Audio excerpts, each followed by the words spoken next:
Alright guys, today we're talking about bass clef. Why am I starting with bass clef? Why would I do that? Well, because I've had so many people come to me that have had lessons before and they say, well, I know the treble clef pretty good, but my bass clef stinks. I've seen it so many times. It's a very real stereotype of piano players at large. But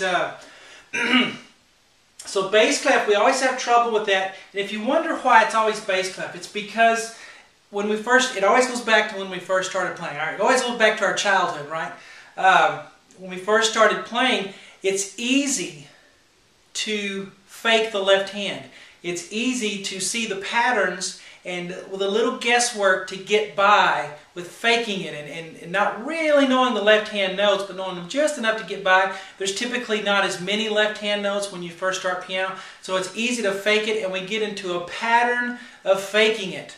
Okay, a pattern of guessing, and it gets us by for a while, right? We use our all cows eat grass, and good boys do fine always. We try to get by with that, and it works for a while, and then it just does not work. So we're talking about bass clef today, and what we're doing, the 4 lessons that I've just added to my website, webpianoteacher.com. I'm going to kind of show you what we did in those 4 lessons today, so you can have an idea. Those of you who can't afford a membership and are working on your own, we take away the treble clef because we don't want to confuse it with the bass clef. If you're playing treble clef, and or have you ever been playing the bass clef and you kind of flip over to treble and you're not sure what just happened, but you're seeing it as a treble clef and you get those notes mixed up? That's a very real problem with people. And what we're going to do to remedy that is we take away the treble clef. We're just going to do bass clef. Okay?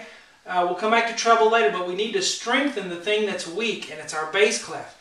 And we're also going to do it by separating the line notes from the space notes, because for a couple of reasons. One is we don't want to try to memorize too much at one time. I think 6 things is enough. If we did the lines for the bass clef, 1, 2, 3, 4, 5, 6, hopefully you know that's G, B, D, F, A, C without having to use a jingle or without a reference point. We don't want to use a reference point. We don't want to say, well, that's a G, so that must be a B. Well, that's a G, so that must be a D, and you count up for each note. That's awful. We don't want to do that. We want to have a reflex action.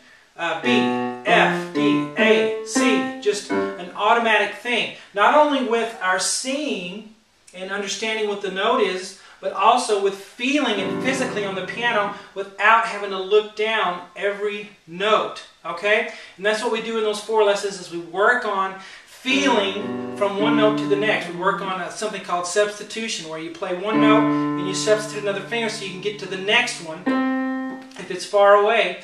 And some other little tricks and things that I show you. But we work on 2 lessons on the line notes on the bass clef, and then we're going to work on the next 2 lessons are the space notes. And we do kind of the same thing. The other reason we separate the lines from the spaces is because later on we're going to start to look at patterns in music.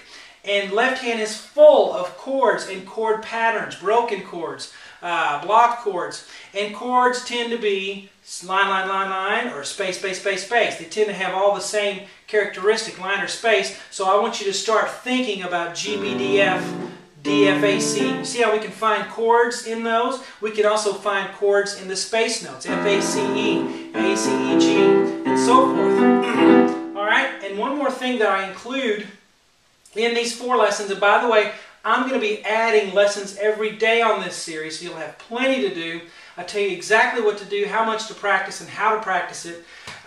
You will learn to sight read if you do this. If you'll follow, give me 30 minutes a day. Give me 30 minutes a day, and you're going to learn this. I know it sounds like a big infomercial, but it's true. It's from experience, you know, being a teacher for 20 years. But I have backing tracks on there as well, which means when you're playing, when I have you sight reading some things, and the things that you'll be sight reading will not be songs, not stuff you can memorize. Why? We're going to take your ear out of the equation. If your ear's in there trying to help out, you're not going to learn to read music. You're going to memorize it, and that'll be it. It won't help any. So the things that we're doing are not things that are easily memorable.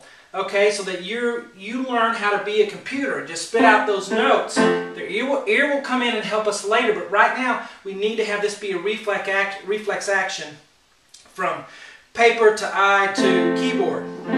Okay, the backing tracks that I include, let's say we were sight reading some notes on the lines, so I go 1, 2, ready, play. And as you're playing these notes, they'll fit. Any one of the notes will, because I'm kind of doing jazz chords. And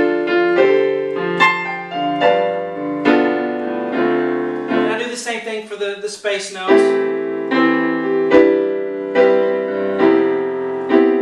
As you're playing through these random notes that we have in our lessons, it kind of makes it less boring if you have something going along with it. So I play that during the lesson several times so that you can practice those. And so if you're doing this series and you're going to join the site for this, this is just the beginning. The 4 lessons, I'm going to have lots and lots and lots of stuff. And I love doing this. I wanted to do it a long time, but I didn't know there was a demand for it. So I'm going to be doing that every day, putting up more stuff to help you learn to be a sight reader.